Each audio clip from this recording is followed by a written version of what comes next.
Aboriginal and Torres Strait Islander people are warned that this podcast may contain the voices and names of people who have passed away. Listeners are also advised that this podcast may have references to trauma, violence, and other content that may be triggering. It is not suitable for children, and listener discretion is advised.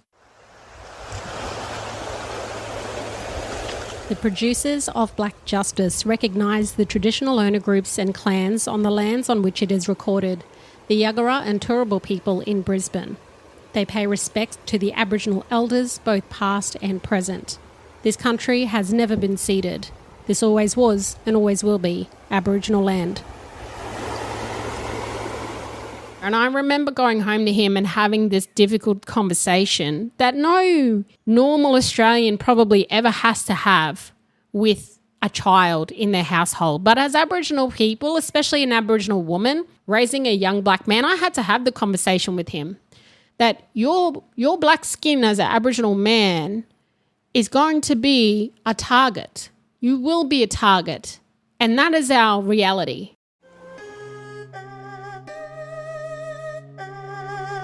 This is Blak Justice, a podcast sharing the lived realities of Aboriginal and Torres Strait Islander people impacted by the justice system. Stories from survivors, families and communities. Justice told our way. I'm your host, Carly Wallace. I've spent over 20 years in the media and community sectors storytelling and working with our mob. I'm an Aboriginal woman with lived experience. My family and my community have been impacted by incarceration in many ways. So join me on Blak Justice, where truth-telling leads the way, because our stories matter and justice begins with telling them.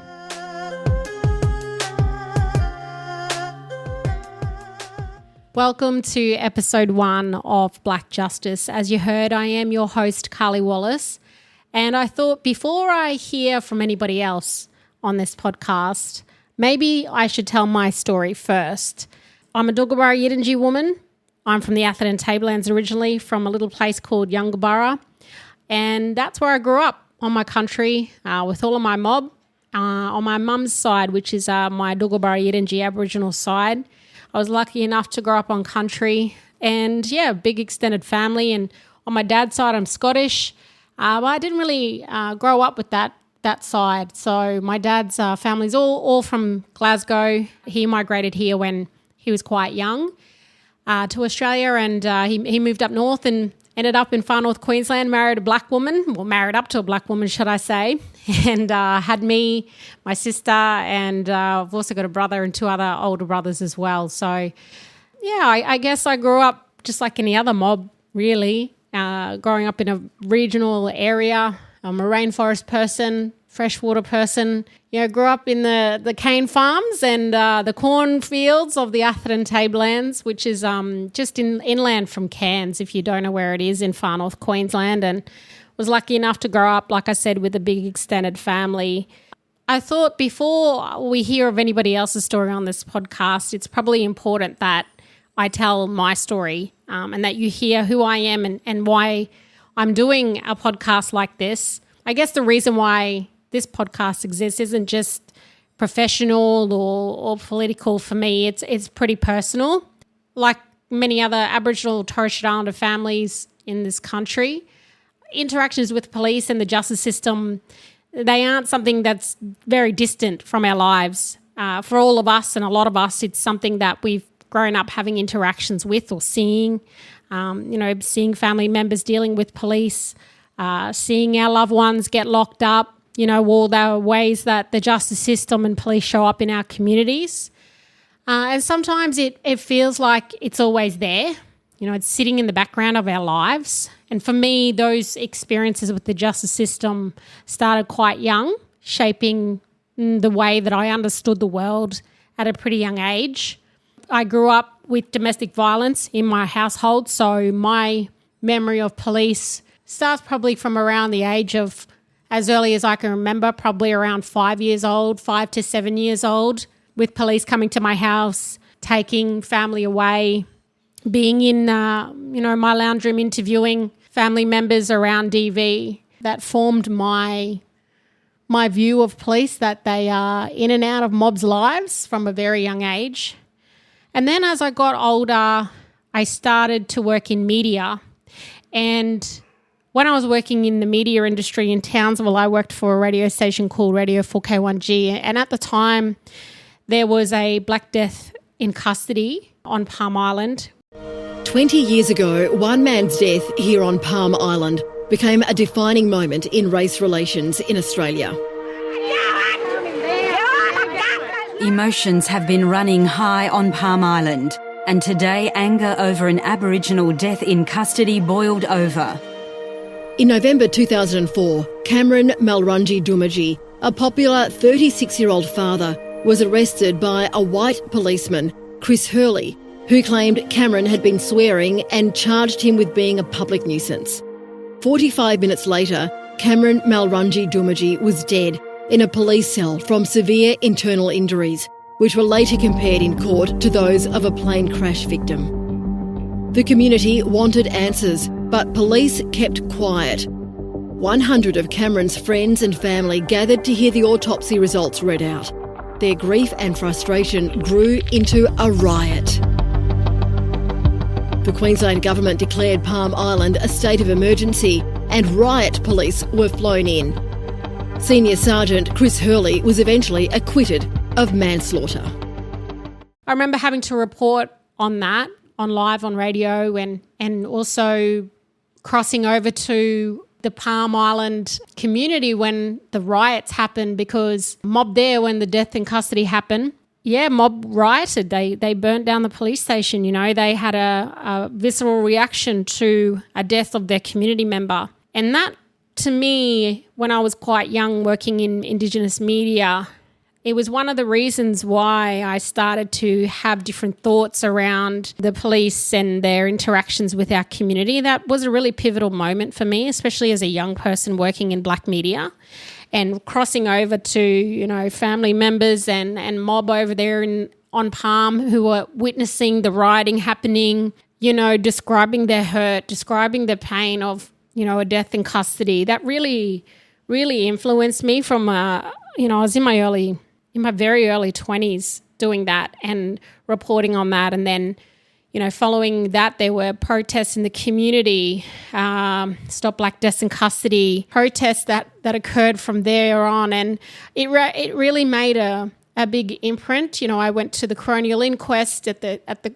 courthouse and sat in on that as well. And over the years, I followed that case only to see that justice was never really served to the people and the family on Palm Island and to the brother that lost his life. And that injustice really had a big impact on me and was the reason why I stayed in Indigenous media and really used that platform to amplify people's experiences and stories.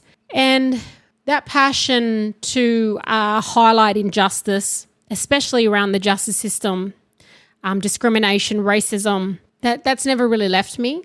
It has actually gone on to impact me more because my own family have been impacted by incarceration, and I've had many cousins and now immediate family as well go to jail for various reasons and trying to navigate that system. And it's been, over the course of my life, my views and interactions from growing up as a young person in a household with DV to then being in Indigenous media and being a part of campaigns, being a part of news stories, reporting on really heavy topics in our community from the justice system and the injustice to our people, to then being a social media influencer. A couple of years ago, I had a page and I would use that platform, which I had about 50,000 or so people, that I would use that to, highlight the injustice of young people dying, being targeted at the hands of people in the community who wanted to harm them,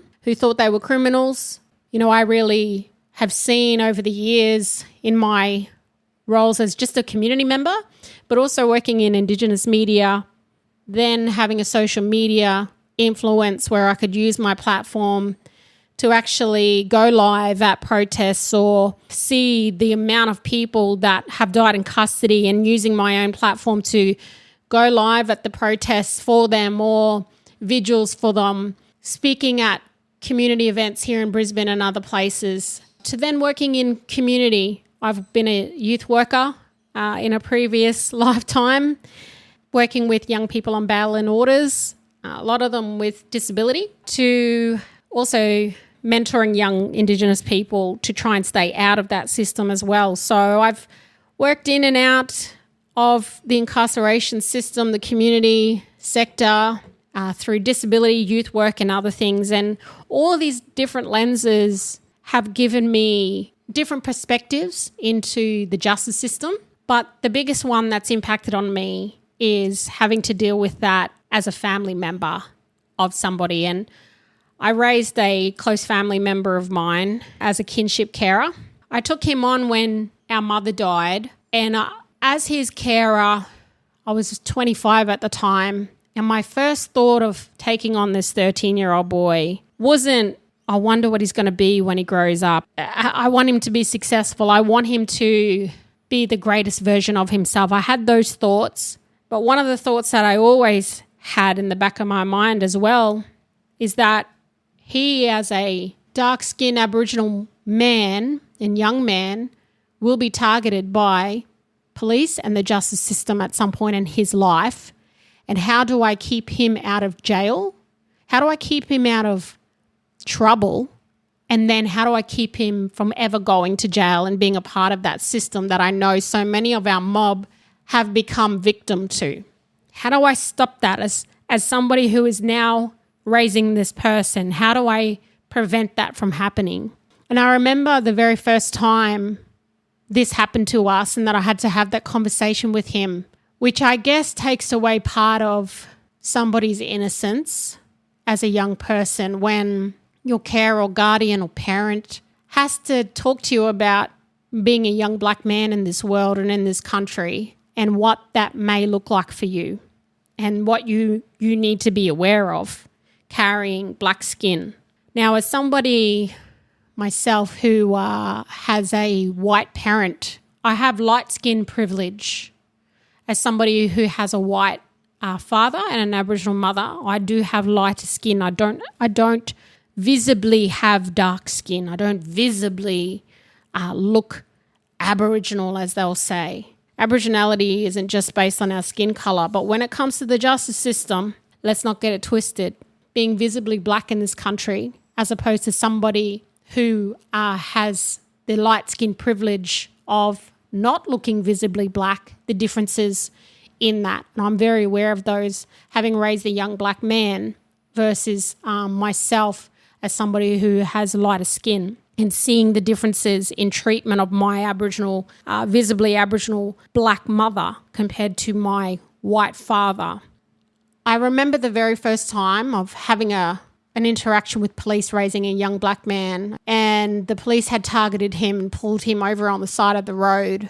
And he came home on his bike, and he was only 13 at the time, and he came home and he was so visibly upset. He was shaking. He was so upset and just he couldn't speak. And I said, "What's going on, dude? Like, what's happening? You know, like, what's going on, bro?" And he didn't want to tell me. And I said, "It doesn't matter whatever you've done, just tell me.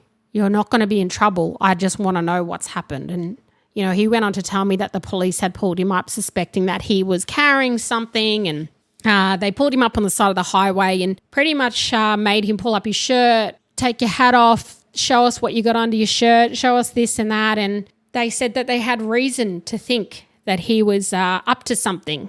He was so visibly upset, he couldn't even string a sentence together. And I just remember feeling this immense anger that I have this child that's in front of me that I'm raising now that after our mum is no longer here, that I have to protect. And I'm very grateful because I was raised by a very strong Aboriginal woman, my mother Diane, and she didn't play. She didn't muck around. She was a real wild black Murray woman, but she was full of fire, full of resilience, and she raised me to be the person who I am and someone to speak up. She was never one to sit down and be quiet or not speak up, not speak her mind, not fight for what she thought was right. And when she saw injustice, she would say something. So I've had that modeled to me from a very young age, and not just from my mum, but my entire clan group, which I'm very lucky to have seen that leadership from a very young age. So when I saw my brother in this state, I had to say something. And I remember going down to the police station and just, it was a Sunday in my little hometown, which is a very historically very right, a lot of farmers, a lot of conservative people that live there. And yeah, I remember going to the police station, 25 years old, and pointing at the cameras and just going, you need to get out here, get outside. And two police officers came out and basically, I said, what's this about? And I remember just really just being like angry. Like, how dare you pull my brother over on the side of the road? There's how many other kids in this neighbourhood that never get pulled up? Why are you pulling him up? Well, we suspected he had this and that. And well, if that is normal procedure, I will find out if it is or isn't. But I remember that interaction being very traumatic for both of us, because I came home from that after speaking to the police and telling them, like, this is not okay. It's not okay what you've done here. This kid, you've pressed and pressed and pressed to the side, on the side of the road, on a main highway. You've half strip searched him on the main highway. He's never had any interactions with police before. You can see he's visibly crying and shaking, and you were still pressing him. Like, he is a child at the end of the day. And if this isn't normal procedure, I will find out and I will challenge it, and you will be hearing from me. So I remember having that and, finding out if this was okay, and then also just feeling super helpless, because I'm like, I'm 25 years old. I know this system is like crazy. We live in this small town.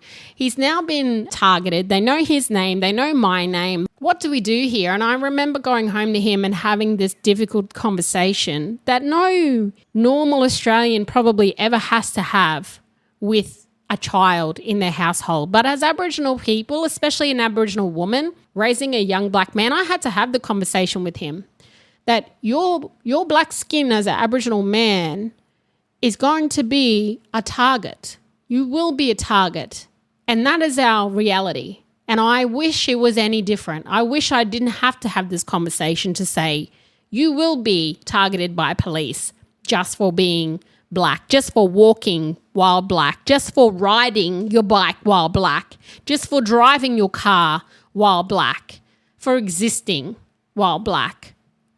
That there is not a conversation that I ever wanted to have, but it was something that I had to have with him to arm him against what he was going to come up against one day in the world, which he'd already experienced at a very young age.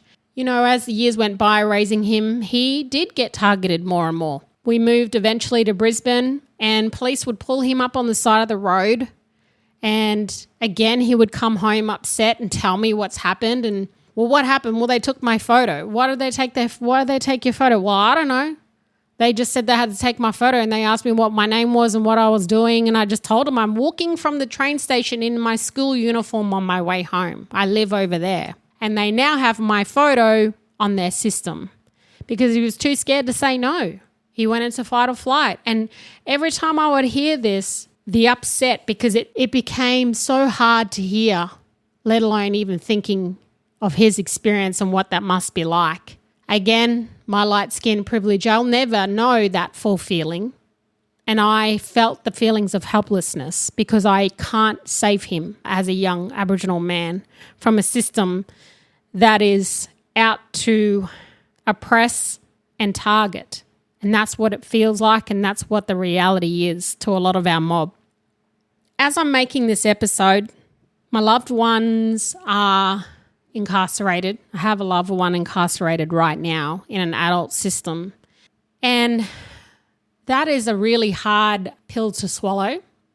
And I've been going through it for a few years of how do we keep our mob out of that system, and then having to come to the reality that no matter all of the things that you try and do for people when you're doing the best you can with putting people through school, getting them jobs, or trying to help them stay on the right path, this justice system is so heavy for our people. We are the most incarcerated people in this country. and some of the most incarcerated people in the world. We only make up 3% of this nation. And when it comes to youth justice and youth detention, we're almost 100% in a lot of states and territories. But the thing that really stuck with me when I thought about this podcast is that this happens to us so much. All of us as Aboriginal Torres Strait Islander people, either from our own experiences or being the loved one of someone who's been incarcerated or died in custody, to people who work in this area as advocates or mob and community trying to make a difference to keep our people out of that system. We all have an experience with this justice system. The stats don't lie, unfortunately. We all have some sort of experience, but what happens is we have too much shame, we have too much hurt and trauma from it that we don't talk about it. We don't talk about it enough. We don't talk to each other about it because we don't want to traumatize the next person. We don't want to put our burden onto the next person. We feel shame, like we haven't done enough for our loved ones to keep them on the straight and narrow, or that we feel we failed them, or that we have failed them, or that we didn't have enough resources to try and save that person from a system that is always set up to fail them. And we don't talk about it enough. And that's why I started Blak Justice. It's why I want to create this space. So our mob, who are overrepresented in the prison system, in this justice system in Australia, can have a voice, that our families can have a voice, and that we can feel comfortable with talking about what's happening to us. This system is so oppressive. It's so suffocating. And the systems that lead up to our loved ones that fail us, our health system, our education systems, so many systems that lead us into the ultimate oppressive system, which is the justice system. I want our mob to be able to hear other stories like theirs so they don't feel alone. By doing this podcast, I'm not here to defend people who are committing crimes. That's not what Blak Justice is about. What I am here to show are the different experiences and the ways that it affects our people, whether it is someone who has committed a crime to the family members who are picking up the pieces and still carrying that trauma, and to the people who are dying in custody. Over 500 deaths in custody have happened in this country that have been reported, let alone the ones that haven't been. And not one person has ever been convicted of any black death in custody in this place. And that's not good enough. That trauma that we all hear about and deal with, I want to shine a light on it. We don't do it enough. And when we do, it's in reports or it's in some sort of close the gap statistic. I don't want us to be a statistic. We have our stories. We need to say what is driving our people to the system and why the system is oppressing us and killing us. We need to talk about it. And so that is what Blak Justice is about. The justice system isn't just something we read about in the news as our people. It's something we feel and that we're experiencing every single day. Every time we hear about another Aboriginal person dying in custody, every time we hear about another young person being locked up, it sends shockwaves through our communities. There's grief, there's anger, fear.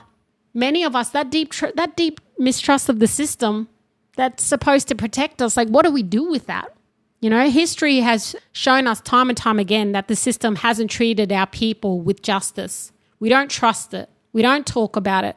And we just keep getting traumatized by it. So often the stories about Aboriginal and Torres Strait Islander people in the justice system are told about us, but not with us. True crime podcasts, they talk about the cases, our deaths, our murders, our crimes, but they don't talk to us. Rarely do we hear directly from families, from our people.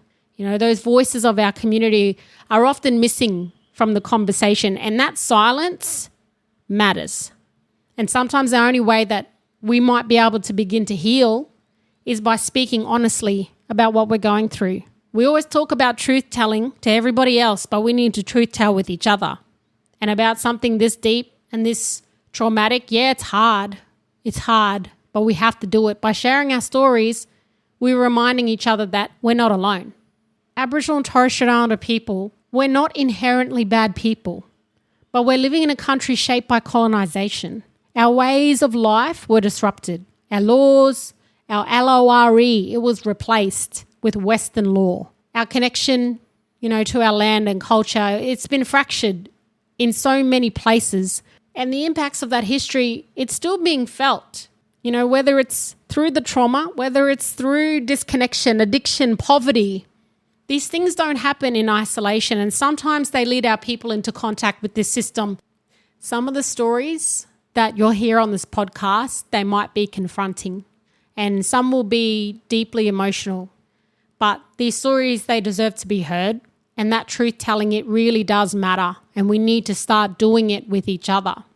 Because when we start listening to each other, we start understanding each other, and hopefully some change can happen, or at least we feel less alone. I'm no expert in the legal industry, in incarceration. I'm not a criminologist. I'm not a lawyer. I'm none of those things. I'm just an Aboriginal woman who's trying to navigate seeing loved ones locked up, seeing generations of it happening, who's been around for a long time, who has seen the injustice of our people, stood side by side with family who have lost family members with deaths in custody, have used her platform and her voice to try and speak up and make some sort of difference. This podcast, I'm hoping, is going to be a place where our people can speak honestly about what the justice system has meant for our lives, the pain, the resilience, and everything in between. Because when we start telling the truth about our experiences, we start reclaiming our stories. I'm Carly Wallace, and this is Blak Justice.